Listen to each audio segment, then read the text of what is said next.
Welcome back to Gamer Reviews. Today I will review Doom Eternal. Before we begin, I would like to let you know that the gameplay shown in this video is not my gameplay. It is gameplay from other YouTubers. I will post their links in the description below. If you would like to see more content like this, please subscribe, leave a like, and tell me what I can do to improve my videos. Anyways, let's get into the video. I will first start off with the sound. The sound is incredible in this game, like the best sound I've ever heard in a video game. The sound effects are perfectly done, and the sound of the demons are demonic, and everything is just awesome sound design wise. The music in this game was the highlight of it all. Every time the music came on, you would get pumped up and just want to kill every demon that you could see. And it's just that, there is nothing else like it. Mick Gordon is incredible. You just can't deny the fact that he knows what he's doing when it comes to music and Doom. Every song suits the gameplay. It's even better when you're in an area where you face off against multiple demonic enemies when the music gets really fast and loud, and it just gets you pumped up for the fight that is about to happen. The sound of the chainsaw is really good as well. The demons being torn to shreds in very realistic ways, and I just cannot say anything bad about the sound. The graphics are another thing to talk about that are just wow. I had it on 4K HDR at 60 FPS,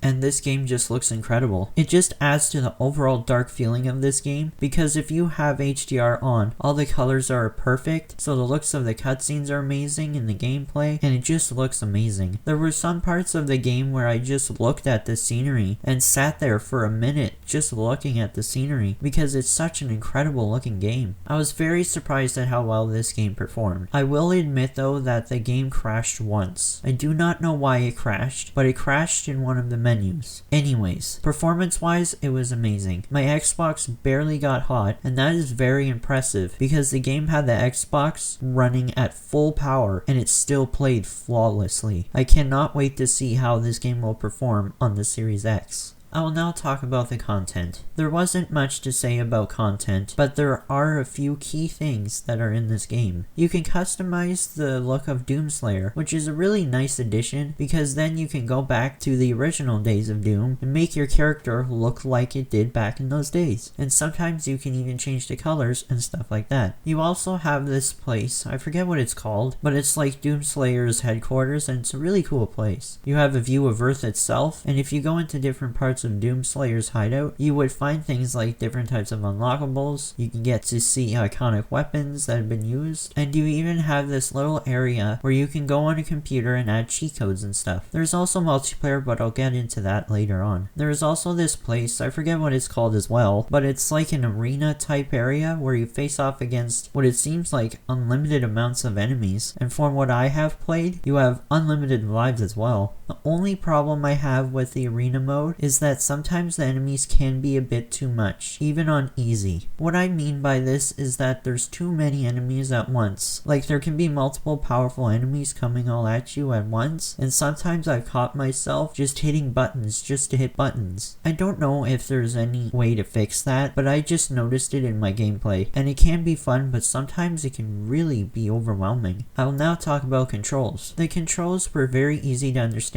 in this game. They were simple buttons for attacking enemies, and the chainsaw and the firing modes were easy to figure out. It was also very helpful that when you were given a new weapon or something, you didn't have to figure out how to use it yourself. It specifically went to a tutorial part where it showed you how to use the weapon. This game was very accommodating when it came to teaching you how to do things in this game. The main storyline centers around a character named the Demon Slayer, and you play as him. Your objective is to hunt down and kill the 3 priests of hell. Then you must take down their leader in the end. The story is very simple, and it's quite hard to not understand the story. The story is kind of interesting, and you're given some background story towards the middle of the game, and it shows past things that have happened to your character. So this is the part of the review where I tell you the negatives and the positives about a video game. I'll start off with the positives. The music was my favorite part of this game. Even when I'm not playing the game, I'm still listening to the soundtrack. As I mentioned earlier, Mick Gordon is one of the best soundtrack makers I've ever heard in a video game. game. There's just something so intoxicating about the music in this game. I can't explain it. Without the music, this game would probably be way more boring. And the music is just part of the game. You just can't take the music out of the game or else there's no point. I can't wait for another Doom game just to hear the soundtrack. Another positive that I had was the fact that the difficulty was good. I say it was good because even on easy, you were still given a challenge. This is one of those games that yes, you will die multiple times during the game and you will get frustrated, but the thing I notice about this game is as many times as you die, you never want to quit. And once you finally beat that level or boss, it is so rewarding. It's not rewarding in the sense of you unlocking something new. It's satisfying because you overcame the difficulty and you finished the fight. There is no greater feeling in this game than beating the character or boss that you never thought you could beat. I quite honestly think I only have one negative about this game, and it's a very small negative, but it can get really annoying.